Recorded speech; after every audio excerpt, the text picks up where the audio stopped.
کہ اہل تشیع جو ماتم کے اوپر دلیل دیتے ہیں، اس کے بغیر تو یہ نامکمل ہے بات. وہ کہیں گے جی ہمارے دلائل تو ذکر ہی نہیں کیے.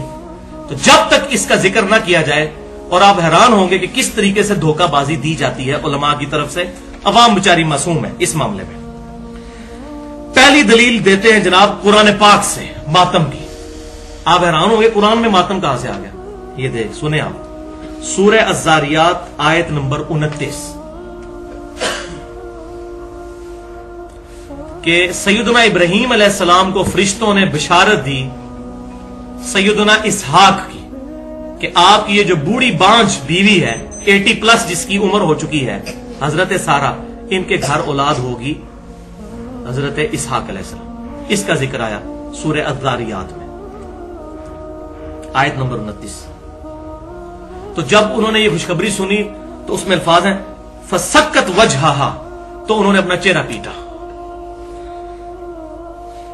اور ساتھ وہ ساری گفتگو کہ میں بانجھ ہوں اور پریشان ہوگی، بانجھ ہوں میں تو کسی کو منہ دکھانے کے قابل نہیں رہوں گی. اس بوڑھی عورت میں یہاں بھی ہمارے معاشرے میں 50 پلس کسی کے گھر بچہ پیدا ہو جائے لوگ اللہ دیتا کہنا شروع کر دیتے ہیں اس کو. تو 80 سال کی جو عورت ہے اس کے گھر، تو انہوں نے جو ہے نا، یہ بعض لوگ کہتے ہیں حیرانگی سے، حیرانگی نہیں ہے. عربی ڈکشنری میں الفاظ، بعض مولوی ہمارے اہل سنت کے اس کا ترجمہ بھی چینج کرنے کی کوشش کرتے ہیں، لیکن ترجمے سب نے صحیح کیے ہوئے ہیں. ترجمے میں وہ کہتے ہیں نہیں جی وہ ایسے ہاتھ رکھ لیا تھا.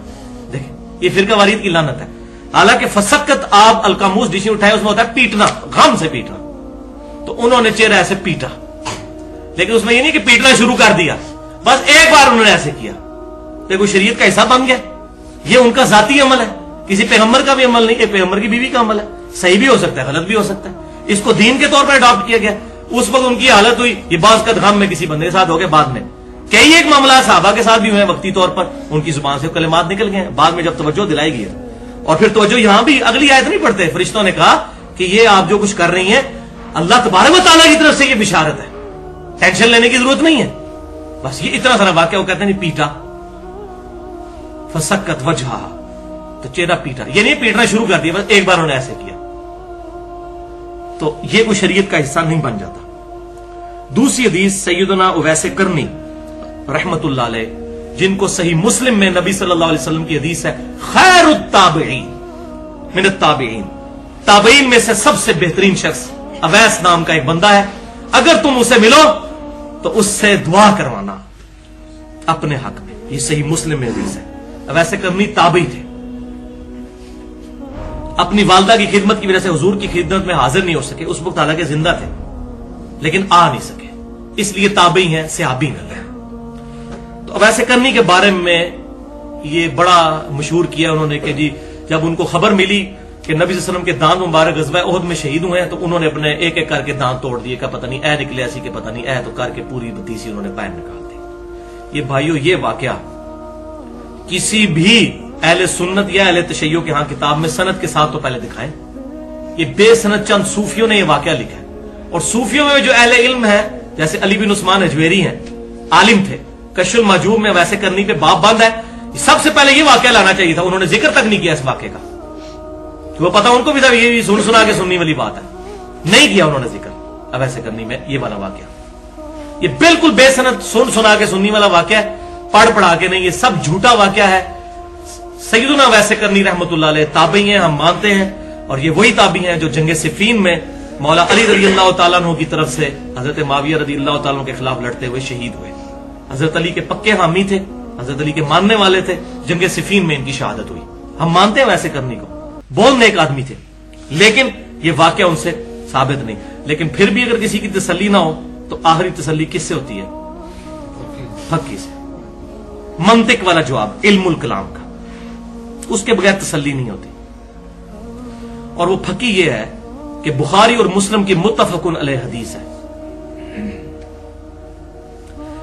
کہ سہل بن سعد کہتے ہیں، اور سہل بن سعد جو ہیں وہ مولا علی کے بڑے ماننے والے تھے. یہ وہی صحابی ہیں جن کے بارے میں بخاری مسلم کی میں نے وہ حدیث بیان کی تھی کہ ان کو ممبر پہ بلا کے کہا گیا کہ علی پر لعنت کرو، مروان کی اولاد نے، بنو امیہ نے. بخاری مسلم فضائل علی کا چیپٹر کھولتے تو انہوں نے کہہ مارا. انہوں نے کہا کہ آپ کیا تو ابو تراب پہ لعنت. انہوں نے کہا ابو تراب نام پتہ ہی نہیں تمہیں کس نے رکھا ہوا ہے؟ یہ مولا علی تو بڑا خوش ہوتے تھے اس نام سے. پھر انہوں نے پورا واقعہ سنایا ابو تراب. یہ وہ ہیں